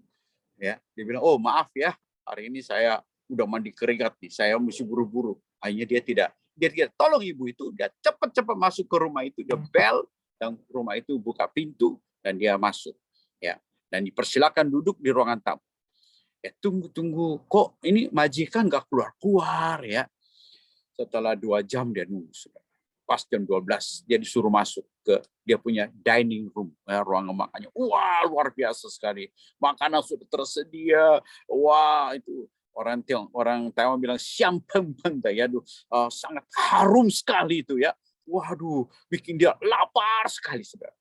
Tiba-tiba dari dapur ada suara keluar. Maaf ya, kamu sudah nunggu 2 jam loh, ya. Masalahnya hari ini saya sendiri yang masak buat kamu. Saya sendiri ke pasar belanja. Wih, gak dengar. Kayaknya suara itu kenal ya. Di mana ya?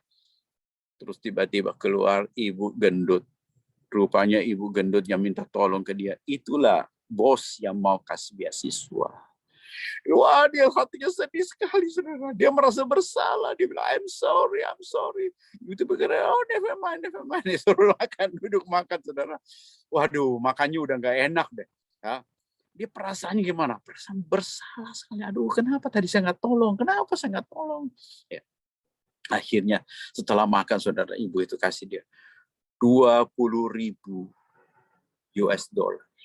200 lembar uang $100 kasih dia. Ini uang belanja kamu, uang jajan kamu selama 1 semester.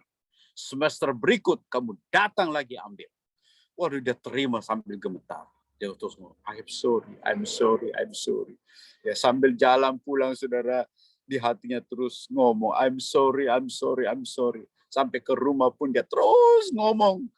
Ya, dia katakan kepada diri sendiri, kenapa tadi saya nggak tolong? Ya, saudara, saya kasih dan Tuhan. Nanti kalau kita ke surga, saudara, ya, Tuhan nggak marah. Tuhan nggak bilang, kamu nggak mengabarkan Injil, aku lempar kamu ke dalam neraka. Enggak. Kita semua masuk surga, saudara. Yang percaya itu masuk surga. Tapi apa yang terjadi? Orang yang masuk surga, orang yang sungguh-sungguh melayani Tuhan masuk surga, dengan orang yang tidak melayani Tuhan masuk surga, beda. Perasaannya beda. Ya, kita merasa apa, saudara? Merasa bersalah. Tuhan begitu baik sama saya. Kenapa aku nggak melayani? Kenapa aku nggak berbuat baik sama Tuhan? Oh Tuhan, ampuni saya, maafkan saya. Ya, saudara. Jadi seperti Paulus mengatakan apa? Jalan yang kutempuh sudah kujalani. Peperangan yang kulakukan sudah kulakukan. Ya, dia siap masuk menghadap Tuhannya. Ya. Tapi gimana yang kita? Kita sudah melayani belum? Ya, sudah berbuat baik belum? Sudah mengabarkan Injil belum? Ya, sudah bagi-bagi roti belum, saudara? Ya, kita harus lakukan. Ya, kalau tidak, saudara, nanti saudara merasa bersalah kalau ketemu Tuhan. Makin saudara melihat kebaikan Tuhan begitu baik sama kita. Kita bilang, Tuhan, izinkan saya kembali lagi ke dunia. Tuhan bilang, udah nggak bisa lagi. Ya, kamu juga saya nggak hukum kok. Ya, silakan makan di surga ini indah sekali, saudara. Wah, di surga itu sungguh indah, saudara. Di surga bukan karena banyak emas, bukan. Saudara tahu, emas di surga itu tidak harganya diinjak-injak. Di Alkitab mengatakan, jalanan sorga terbuat dari emas, berarti emas diinjak-injak di sorga. Tidak ada harganya, saudara. Ya, permata-permata, dindingnya dari permata. Ya, permata itu seperti batu koral aja itu ditempel-tempel di dinding. Nggak ada harganya. Yang berharga apa? Kita ketemu muka dengan Kristus. Kristus yang baik. Kristus yang mutlak adil. Keadilannya, kasihnya yang mutlak itu membuat kita merasa apa, saudara? Kita bersyukur, terima kasih. Berada dalam kondisi yang begitu. Tidak ada lagi ketidakadilan. Di sana betul-betul kasih yang murni. Tidak ada lagi kasih yang palsu. Wah, rasanya indah sekali. Di dalam keindahan itulah kadang-kadang kita merasa bersalah. Tuhan, kenapa aku tidak baik-baik melayani Tuhanku ini? Saudara sekalian, kasih dalam Tuhan. Ya, saya harap kita semua bisa melayani Tuhan dengan baik. Saya ada PR buat saudara kalau yang mau mengambil program ya. PR saya ini ya, di sini saudara saya tulis ya, berbuat baik atau memberikan roti kepada 10 orang yang belum percaya Tuhan. Ya, seperti tadi saya katakan toh, ada orang datang ke hujan besar, dia berteduh, saya kasih dia berteduh, saya kasih pinjam payung yang kesayang istri saya kasih dia, berani saya kasih ya. Saya juga dak-dikduk kalau nggak dipulangin gimana, istri saya cari payungnya ya, tapi saya berikan, dia pulangin ya. Tapi itu saya sudah bagi roti, saudara ya.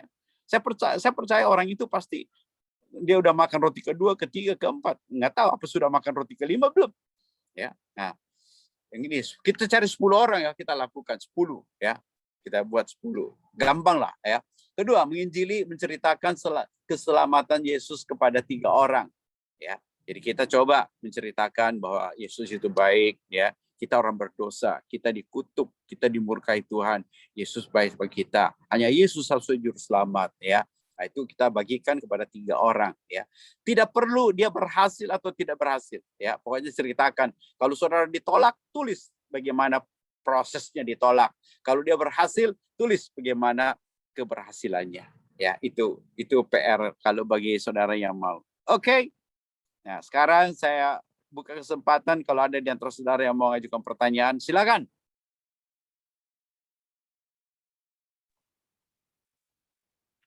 Ya, saudara Sabian bisa pimpin untuk ruang tanya jawab. Bapak Ibu saudara sekalian, marilah kita mengambil kesempatan untuk bisa berdialog.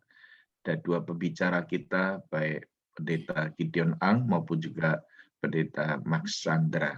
Silakan. Ya, Bapak Ibu yang mau bertanya silakan, mau langsung bisa raise hand, unmute, atau Bapak Ibu bisa juga di kolom chat diketik pertanyaannya.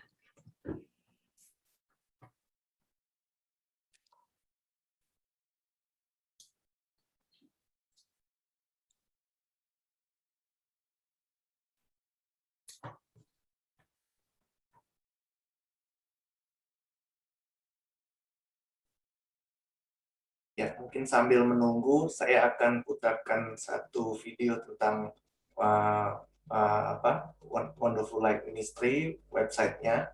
Ya, sebentar ya, saya akan putarkan sebuah video.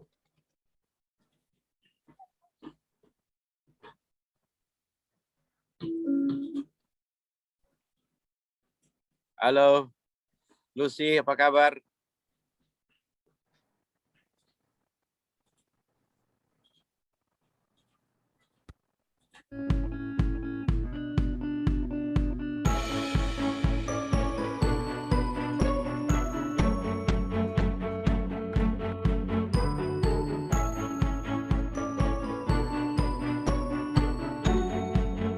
Ini adalah website dari Wonderful Life Ministry.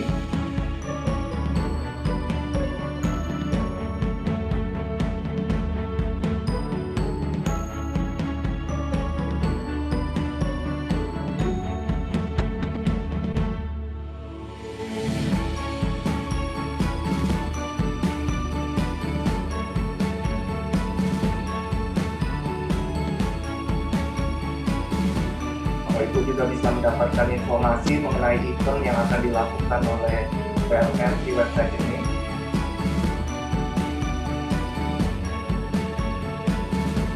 Kami juga mempunyai newsletter yang setiap hari diupdate ya oleh para pembicara dan pengurus WLN.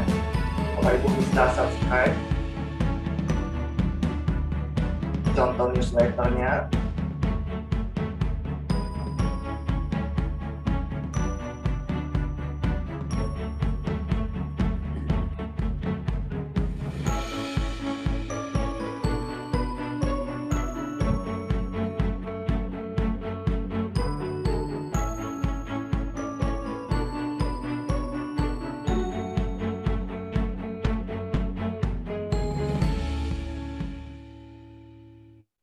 oke. Ya, ini sudah ada yang Sudah ada beberapa pertanyaan masuk tuh. silakan. Ya, pertanyaan pertama Pak Max, tolong jelaskan step by step menginjili orang yang belum percaya.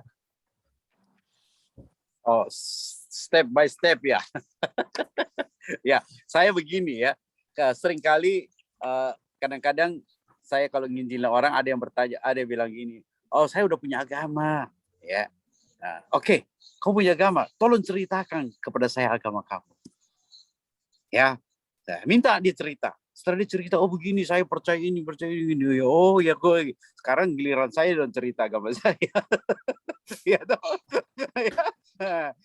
Kamu sudah cerita, toh saya udah dengar kamu itu. Sekarang giliran saya udah cerita. Nah, kita cerita. Ya, seringkali saya menceritakan itu, saya mulai dari Tuhan menciptakan manusia, ya, kita ini berdosa, ya, kita bawa dosa dari dosa kita itu bukan karena saya berbuat dosa maka saya jadi orang berdosa, tapi karena saya lahir sebagai orang berdosa, itu saya berbuat dosa. Bagaimana saya tahu saya lahir sebagai orang berdosa? Begitu bayi lahir, tidak ada bayi yang tidak nangis. Nangis menunjukkan apa? Kekecewaan, amarah. Coba bayi kalau dia lahir, kalau telat, dia lapar dikit udah nangis dah, ngamuk dia, ya. Itu sebetulnya dia lagi marah, cuma kita nggak ngerti aja bahasanya.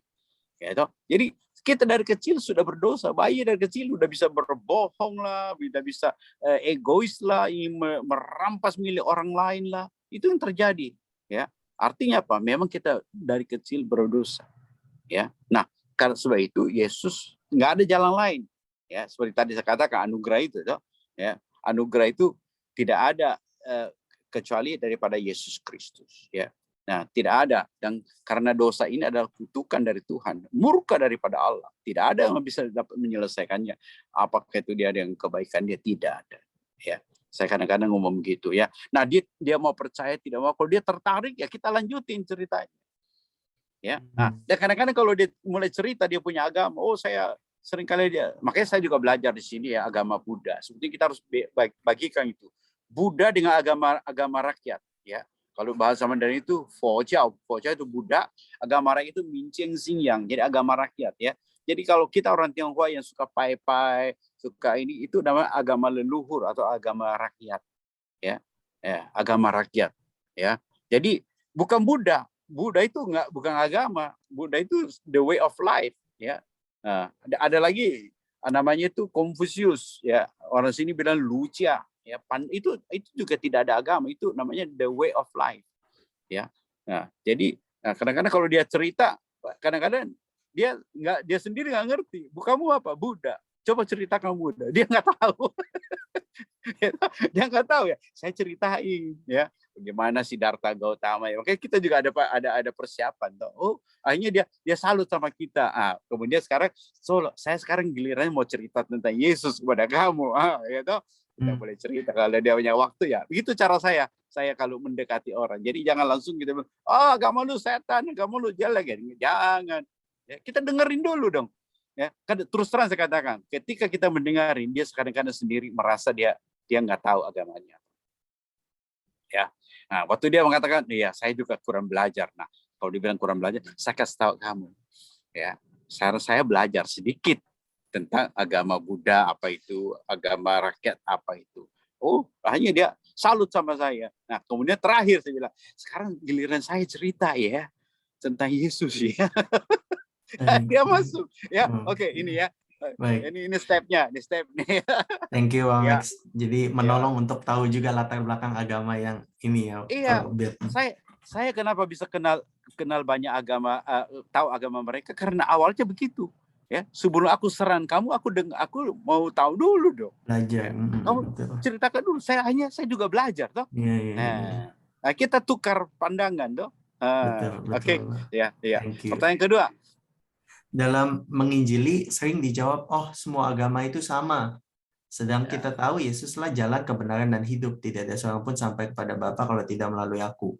Tidak melalui Yesus. Apakah kita harus diplomatis atau langsung ke poinnya? Resikonya reaksi dari pendengar gimana tuh, Pak?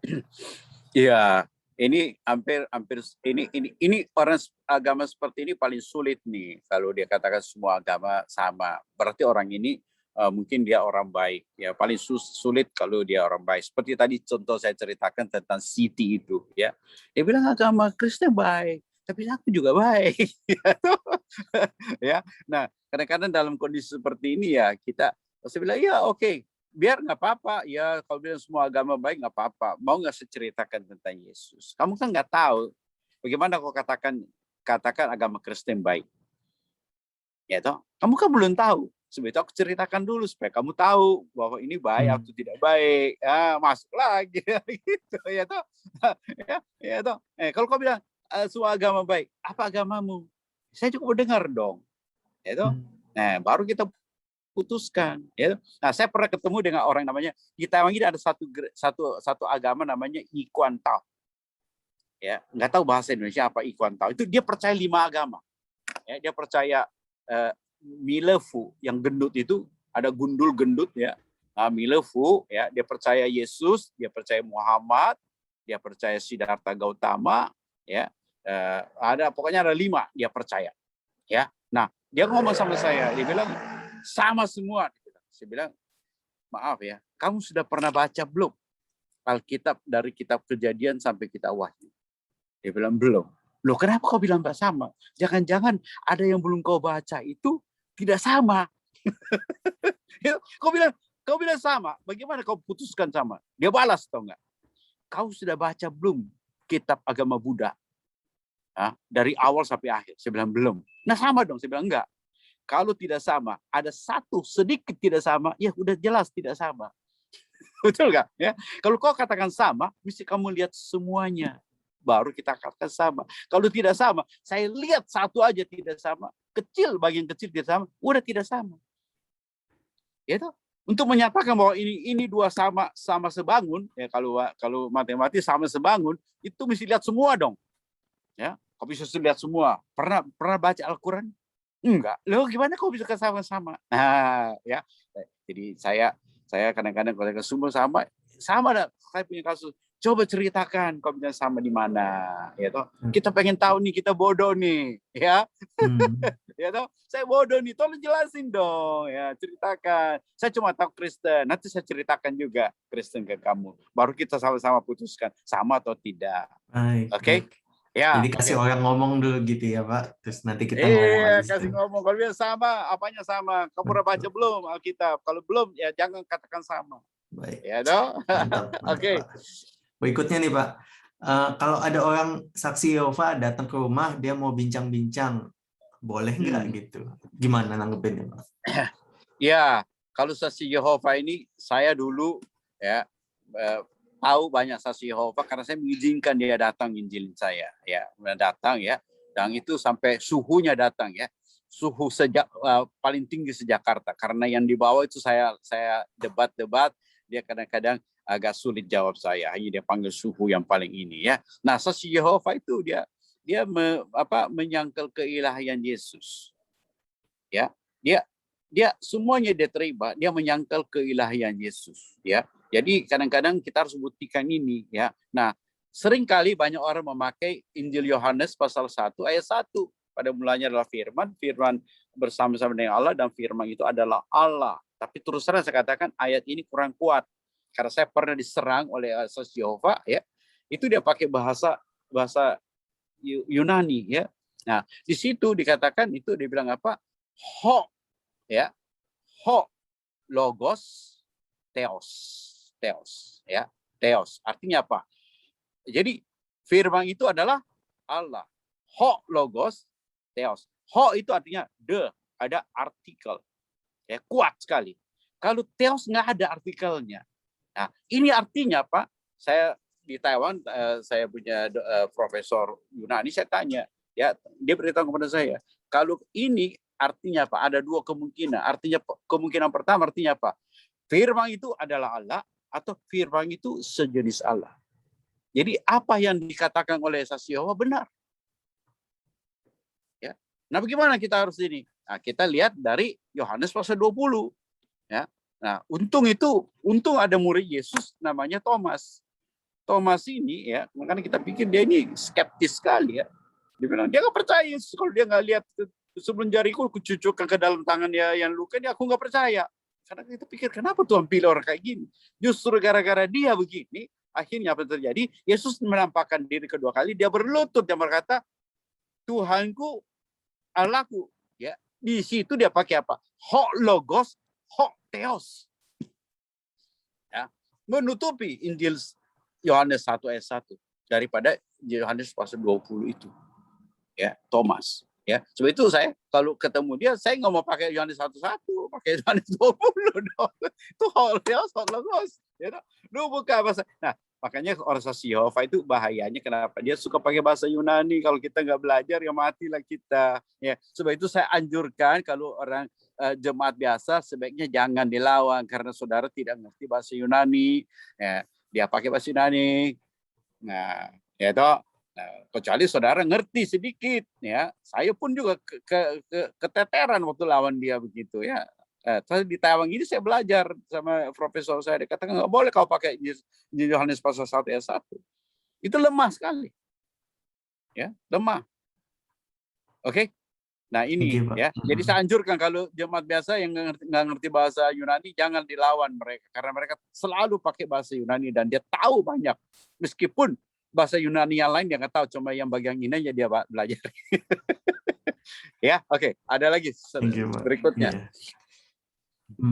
Ya, belum Pak. Ya. Silakan Bapak Ibu yang mau nanya, boleh chat atau mau ngomong langsung juga bisa. Sembari menunggu yang bertanya, materi ini kemarin Pak Max ajarkan ke jemaat kami. Lalu jemaat kami notabene semua adalah buruh migran. Lalu beberapa itu semangat untuk mengabarkan Injil buat teman-teman yang lain. Yang satu itu bernama Naning, dia rindu sekali. Naning adalah WL saya, pemusik saya. Saya jarang kasih dia keluar karena saya butuh dia untuk mengatur pimpin pujian. Tetapi karena dia punya kerinduan, dia terus cari. Dapatnya di mana? Di minibus. 3 orang dia dapat, dan satu itu yang membuat saya terharu. Kenapa saya terharu? Satu itu sebenarnya lahir dari keluarga Kristen tapi diangkat anak oleh haji. Diangkat anak oleh haji di Indonesia. Sesampainya dia di Hong Kong, dia nggak tahu bergereja, dia baru datang ke Hong Kong. Lalu ketemu dengan Naning, pas ketemu lalu dibawa. Setelah dibawa sampai ke gereja, kami ketemu dan sebagainya, singkat cerita, dia bilang, inilah kehidupan yang saya cari. Jadi, yang ingin saya sampaikan itu adalah begitu kita punya kerinduan, luar biasa Tuhan akan menolong. Kemudian saya di Hong Kong, secara langsung saya nggak banyak terlibat dalam penginjilan, karena saya aktivis buruh migran. Jadi buruh migran itu tahu saya itu sebagai pendeta, saya menghindari isu kristenisasi. Jadi yang saya lakukan ini saya harus mendidik murid sebanyak mungkin. Jadi kalau kasus khusus saya turun tangan. Kalau kasus-kasus yang level-level baru-baru ini semua murid-murid yang pergi. Nah sekarang kita belajar metode baru yang saya sebut dengan dynamic making movement. Ya mungkin nanti kalau kelas ini diperpanjang lagi, ada penginjilan model apa dan sebagainya ya. Dynamic making movement ini saya akan menjawab tahapan penginjilan itu. Penginjilan itu dimulai dari percakapan. Percakapan yang bersifat umum, percakapan yang bersifat pribadi, dan percakapan yang bersifat rohani. 3 percakapan. Jadi ikutin aja percakapan itu. Mulai yang umum. Kalau yang umum sudah bagus, mulai kita masuk lagi ke yang bersifat pribadi. Apakah engkau bahagia? bagaimana pandangan kamu kalau nanti kena COVID dan sebagainya. Lalu setelah itu semua bisa masuk ke percakapan yang bersifat rohani. Itu sebabnya saya sedang menyusun satu rangkaian percakapan Alkitab, karena mayoritas kami adalah orang Muslim. Saya akan membuat 6 percakapan dari kitab Kejadian pasal pertama sampai pasal yang ke-6. 6 kitab pertama dari Kejadian ini diterima oleh orang Muslim. Tetapi sampai Nabi Nuh, maka saya akan masuk ke percakapan yang ke-7 yang saya sebut dengan percakapan tentang Yesus. Kalau dulu Tuhan menyelamatkan manusia dengan kapal Nuh, tetapi sekarang Tuhan menyelamatkan manusia lewat Yesus Kristus. Itu 7. Jadi lewat percakapan itu. Nah, ini semua ya hari ini Pak Max memberikan gambaran overall. Kalau kelas ini akan dijadikan modul, nanti ada yang kedua, ada yang ketiga, ada yang keempat. Saya mau kasih tahu satu ya. Saudara belajar ini punya keberanian bagus. Tetapi jangan berpikir juga baru 1 kali belajar sudah bisa semua begitu. Karena saya secara pribadi melakukan penginjilan pribadi itu sudah dari umur 17. 17 sekarang 51, sudah 34 tahun. 34 tahun. Konsisten begitu. Sehingga tambah lama tambah berlatih, banyak tahu dan sebagainya. Tentu di dalam pimpinan Roh Kudus. Di dalam pimpinan Roh Kudus ya. Jadi tolong kelas ini 1 kali, nanti masih ada kelas-kelas lain. Dan suhu saya yaitu Komax. Komax lebih senior dari saya begitu.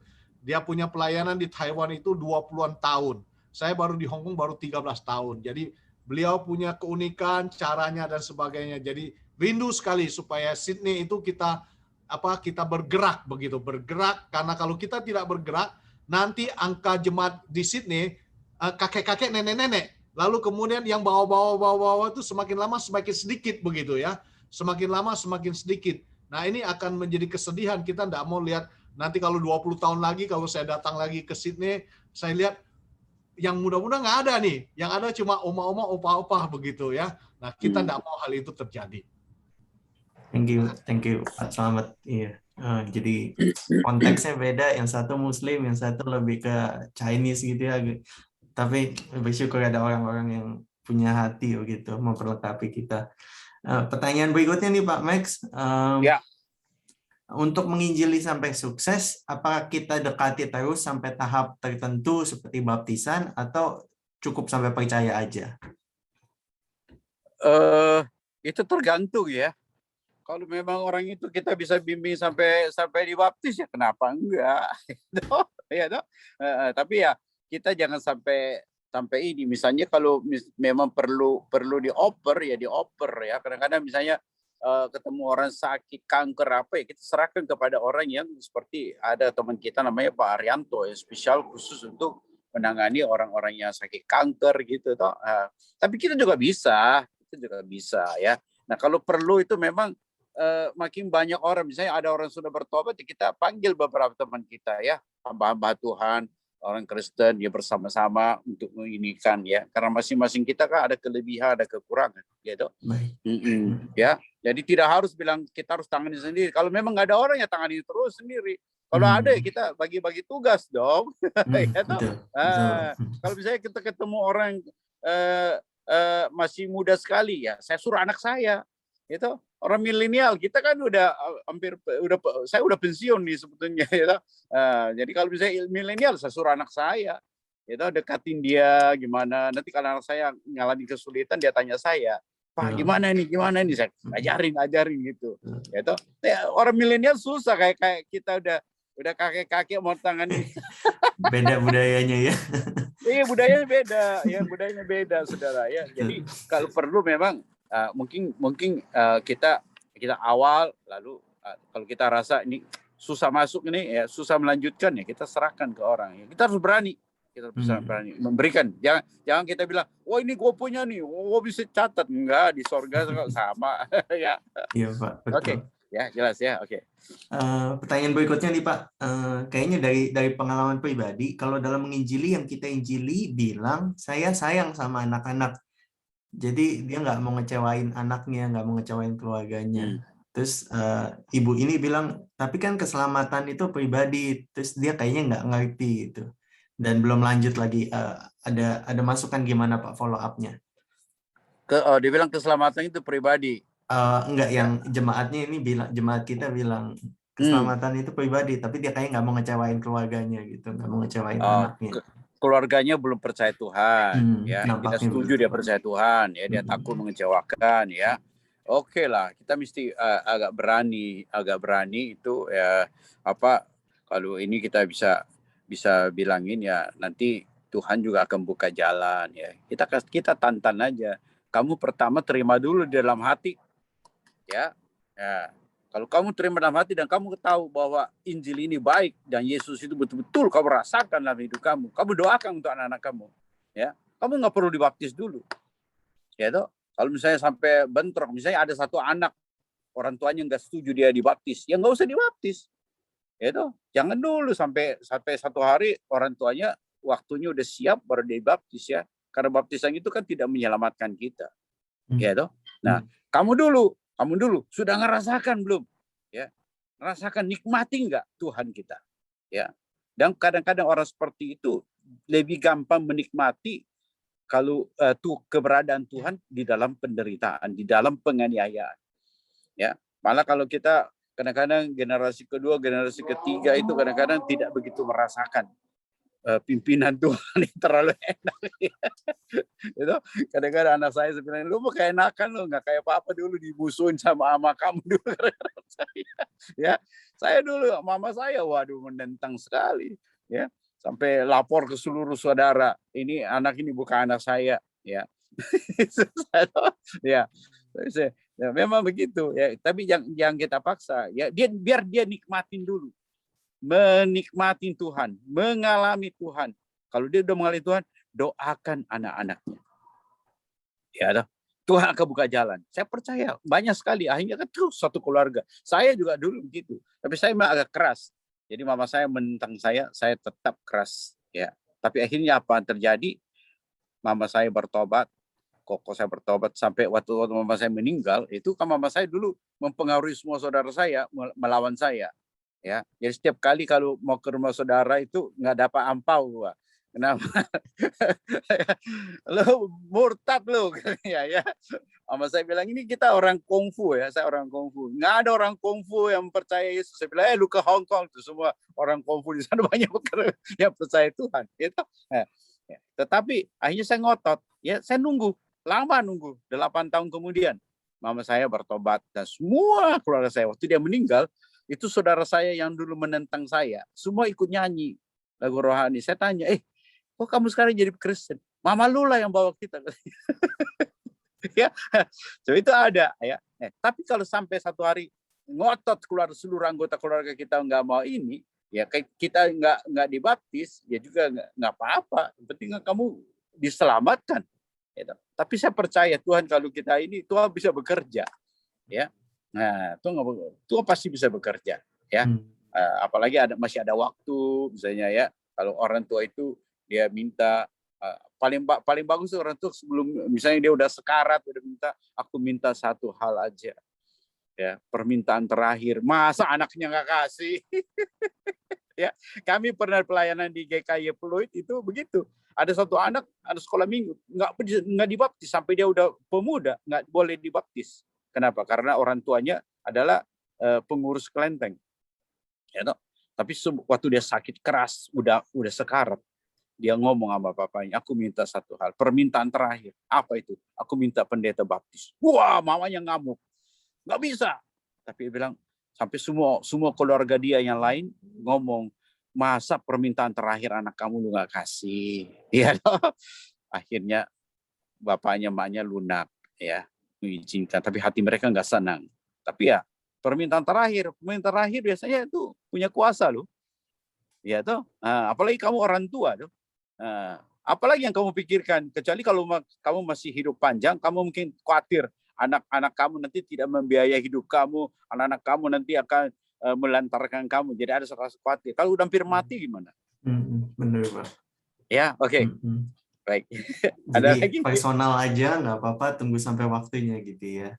Iya, ada waktunya ya kita Iya. berani ngomong gitu. Betul. Ini Ada ada grace tuh. iya. Oke, dengan pertolongan Tuhan, I will try. Thank you. Ini yang tadi yang Iya tanya. dia. Ini ada satu yang nanya, boleh tahu di Taiwan gereja apa namanya? Gereja, maksudnya gereja Pak Max mungkin. Oh, Air Hidup. Hidup. Ya, gereja bahasa Indonesia saya, gereja Indonesia saya ada 2. Air Hidup di Taoyuan 1, di Miaoli 1. Semua banyak kan orang Kalimantan. Ya, yang kawin dengan sini ya. Terus saya pelayanan di penjara itu banyak kan laki-laki. TKI laki-laki yang di penjara bunuh kaptennya masuk penjara, ya, anak kapal bunuh kapten masuk penjara. Nah, di situ saya nginjilin mereka. Saya sampai hari ini sudah di penjara baptis 39 selama 20 tahun ini. Ya, sedikit. Tapi gereja Thailand kita sudah baptis 3.000 orang. Ya. Jadi gereja saya namanya Air Hidup. Gereja Thailand namanya Thailand, artinya apa? TK Tenaga Kerja Thailand. Gereja Tenaga Kerja Thailand. Ya, oke. Iya. Saya ada lagi Bapak Ibu, silakan di chat atau mau ngomong langsung bisa.